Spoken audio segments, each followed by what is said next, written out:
Right, welcome back to the shop. Welcome back to the two-stroke turbo channel. As I look out into the lot here, the two-stroke turbo headquarters, you can see Stella, our shop mascot, basking in the sun with her stomach facing the sunshine. She really likes that. Hey, look at me. Okay, I love pestering my dog. What are we doing today? The weather, oh my gosh, it's gorgeous again, and the temperature is perfect. It's 70 degrees. Can't beat that. It's been so hot. Last couple days have been over 90, and that just makes a guy sweat. So we're working on our little cars. We're not working on any two-stroke cars, unfortunately. We've got these Isettas to get going. This one in particular I'm working on today, it has a bad horn. In other words, the horn doesn't honk like when you press the button in the center of the steering wheel. It had an auxiliary button because the bushings and the contactors in the column were wore out. So I've got the wheel off. It took me a while to figure out how to get the wheel off without damaging it, so I can take the column apart and get the parts in the column that we need.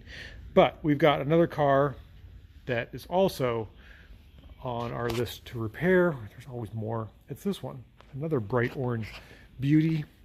This is a it's an early Fiat 600. I don't know the year. 59, 60, 62, 65.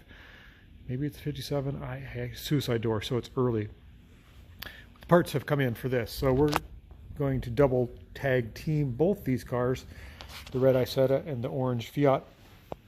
We have a new battery, we've got all the ignition parts. So I think we're gonna try to get this thing running today. It's been down for a few years, and we're gonna try to see if we can get the horn working on that car today. It's gonna be double duty. I'm gonna go back and forth and figure out which parts I need, which car can be fixed fastest. I think I can get this running today, but it has no brakes. And I think that one runs, but has no horn. You gotta have a horn when you have an Isetta, right? So let's get to work. Stella, you are not any help at all. Are you, Stella? Shop dog, Stella. Just lay there, will you? Be a good dog. Okay, let's get started, shall we? I think we're going to put a battery in this to make sure the engine cranks. There's no issues with, major engine compression, rotating, anything like that. Mechanical. Where is the hood pull? Here it is. Oh boy, it's one of these I need two hands for. Okay, so we got the hood open on our little Fiat. Oh, we don't know which is positive and which is negative. Oh man. Eeny, meeny, miny, mo. Which we hook up, we just don't know. No, we got to figure out which is which. They both look exactly the same. Okay. That's the first thing, to figure out which was which. Okay, so we got the polarity correct on our Fiat 600 sedan, coupe, whatever it's called. But we had no starter action. The starter is a floor-mounted starter. If you can look up in there, there's a linkage. The cable has been rerouted. Somebody has put in an additional cable. It doesn't go through the tube like it should. So there's slop and play, and it's not right, but I tightened it up because it was not engaging the Bendix and the starter button at the same time. That was a pain. Jeez Louise. I think somebody was been cranking on it trying to get it to start because it wouldn't. So that's my guess. They stretched the cable. I think we're good. Let's try it out. So I think we got our starter linkage worked out on our Fiat here. Let's see if we got any starting action.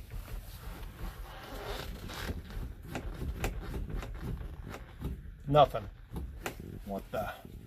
Battery is hooked up. Key is on. Oh, don't tell me the starter's bad. So if I pull this lever, we got nothing. Starter's bad. You know where the starter is on a Honda, on a Fiat 600? I think you got to pull the engine. I don't know how to get that out. Oh man, it's like up there. This is not good. This ruins my day. Ah, it's Always something. No wonder it wouldn't start. You little Fiat, you little orange pumpkin. Oh man. Okay, so I'm a little frustrated with this Fiat right now. Maybe there's an access panel behind the back seat. That would be cool to get the starter out if it has one. I'm just going to disconnect the battery for now, talk to the customer, see what he wants to do. It sounds like that's the problem. The real problem that laid this thing up is that maybe the battery was low, maybe the starter was bad, solenoid, something like that, and they kept pulling on the handle, stretch the cable, trying to get to start. That's what seemingly is becoming apparent as I solve this mystery. Stella, you're in the way. We've got to salvage this day, so we're going to get on the steering column now of this car, see if we can get it apart, and hopefully we don't get stymied on this job, and let's make it happen. Okay, so we seem to be making some progress working on our Isetta horn. I've got the steering column, which normally bolts up to this little guy, and there's some play here. You can see my fingers wiggling it. See if I can take that out a little bit. That makes for a wiggly steering wheel. That connects to this column brace, and if you notice, the brass ring for the horn is way down at the bottom. It needs to be in line with this hole so that our contact has something to ride on. So we'll take and put in a new horn ring rider, whatever you call it, on the shaft there. We'll just pop this off, and then we'll probably put new bushings inside here, the plastic ones, so that we have a nice rebuilt steering column. So that horn ring wire then should go to the horn button right here. Okay, let's do that. Finally, getting somewheres. Okay, as I look at this column sheath, I'm figuring out what's going on here. If you notice, somebody has manufactured a brass bushing for the steering column on the top and in the bottom. You can't have that. That conducts electricity. The horn will not work. You have to have plastic bushings.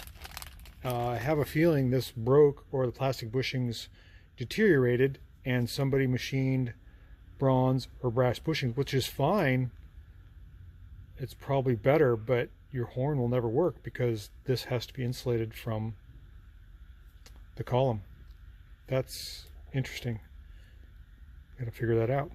And then they also have taped up the bottom here where the wire needs to go up through the shaft to connect the horn. So there's a few things going on here we got to resolve.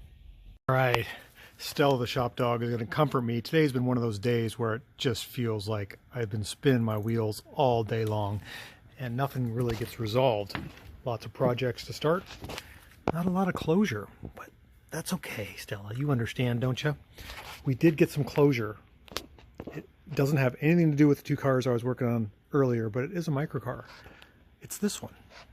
I haven't driven this in probably 9 months before the fall of last year. I know that for sure because the wheel bearings kept falling out of it when I was driving it. And today I drove it home for the first time in probably 11 months, and the wheel bearings did not fall, so that's a win.